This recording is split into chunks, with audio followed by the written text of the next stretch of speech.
હવે પરિણામ આવી ગયા બાદ ગૃહ રાજ્યમંત્રી હર્ષ સંઘવીએ ટ્વીટ કરીને કોંગ્રેસ પર પ્રહાર કર્યા। તેમણે કહ્યું કે મહારાષ્ટ્રની ચૂંટણીમાં ગુજરાતનો ઉલ્લેખ કરવામાં આવે છે। કોંગ્રેસે ગુજરાતીઓની ભાવનાને ઠેસ પહોંચાડી છે। કોંગ્રેસની ગુજરાત વિરોધી માનસિકતા છતી થઈ છે તેવું હર્ષ સંઘવીએ કહ્યું। ભાગલાવાદી રાજનીતિમાં વિશ્વાસ રાખે છે કોંગ્રેસ। ગુજરાતની જનતાએ હંમેશા ભાગલાવાદી રાજનીતિને જાકારો આપ્યો છે। તેમણે કેટલાક ગુજરાત કોંગ્રેસ નેતાઓને પણ સવાલ પૂછ્યો કે તમે પણ આ ષડયંત્રમાં સામેલ હતા।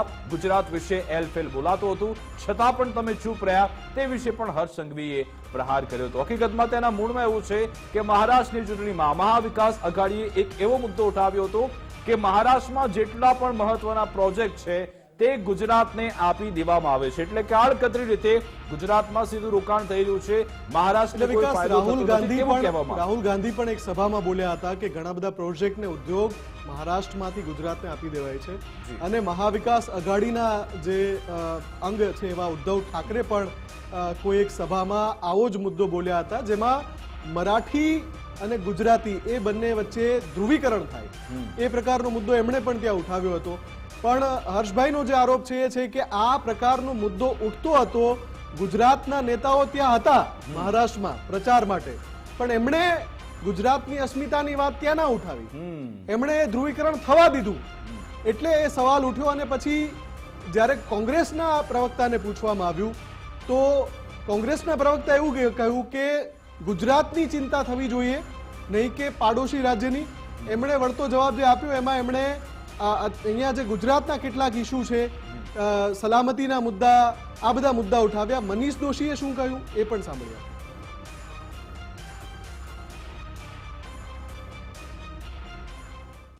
કોંગ્રેસ તરફથી એ પ્રતિક્રિયા આપવામાં આવી હતી કે અહીંયા દીકરીઓ પર અત્યાચાર થાય છે, ઘણી બધી બાબતો છે, સંરક્ષણનો મુદ્દો છે, સલામતીનો મુદ્દો છે, આખરે એ મામલે ક્યારે તમે બોલશો તે સવાલ તેમણે ઉઠાવ્યો। તો શું કહ્યું મનીષ દોશીએ તે સાંભળ્યું। આ પાડોશી રાજ્ય માટે ચિંતા કરવાને બદલે ગૃહ રાજ્ય મંત્રીશ્રી આ ગૃહ રાજ્યની તો ચિંતા કરો કે ગુજરાતમાં અનુસૂચિત જાતિ, અનુસૂચિત જનજાતિ, બક્ષી પંચ અને લઘુમતી સહિત સર્વ સમાજને ક્યારે બંધારણ પ્રમાણે ન્યાય મળશે? ગુજરાતના બાળકોને ક્યારે શિક્ષણનો અધિકાર મળશે? ગુજરાતની બેન દીકરીઓ પર થતા અત્યાચાર ક્યારે અટકશે ને એમને સુરક્ષા અને સલામતી ક્યારે મળશે? ગુજરાતના માણસને, નાગરિકોને જીવન જીવવાનો અધિકાર ક્યારે મળશે?